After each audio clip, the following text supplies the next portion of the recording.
CCN news एक पाऊल महाराष्ट्रासाठी।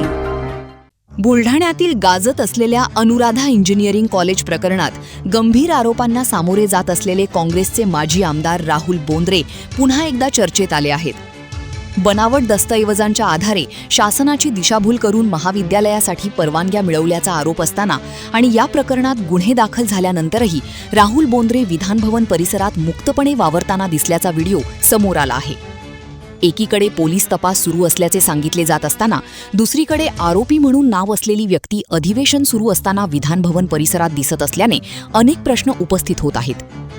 चिखली येथील रामकृष्ण परमहंस मौनी बाबा शिक्षण संस्थेच्या इंजिनिअरिंग आणि पॉलिटेक्निक महाविद्यालयासाठी कथित बनावट दस्तऐवज सादर करून शासनाची फसवणूक केल्याप्रकरणी संस्थेचे विश्वस्त आणि काँग्रेसचे माजी आमदार राहुल बोंद्रे यांच्यासह संबंधितांविरुद्ध गंभीर स्वरूपाचे गुन्हे दाखल करण्यात आले आहेत। महसूल विभाग, नगर परिषद आणि पंचायत समितीच्या तक्रारीनंतर चिखली पोलीस ठाण्यात स्वतंत्र गुन्ह्यांची नोंद झाली आहे। फसवणूक, बनावट कागदपत्रांची निर्मिती आणि वापर यासारखी गंभीर कलमे या प्रकरणात लावण्यात आली आहेत। मात्र गुन्हे दाखल होऊन अनेक दिवस उलटूनही कोणतीही अटक झालेली नाही। त्यातच आता अधिवेशन काळात राहुल बोंद्रे विधानभवन परिसरात फिरत असल्याचा व्हिडिओ समोर आल्याने नागरिकांमध्ये संताप व्यक्त होत आहे।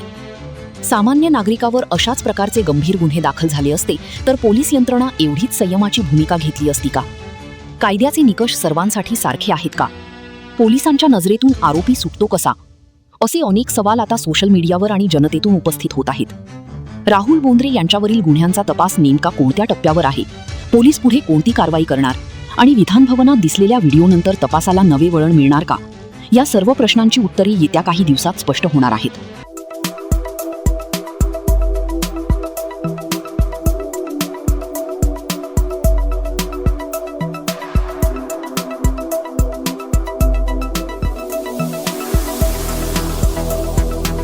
तसेच आपल्या भागातील महत्त्वाच्या बातम्या पाहण्यासाठी CCN न्यूज डेस्क चॅनलला सबस्क्राइब करा आणि बेल आयकॉन प्रेस करा।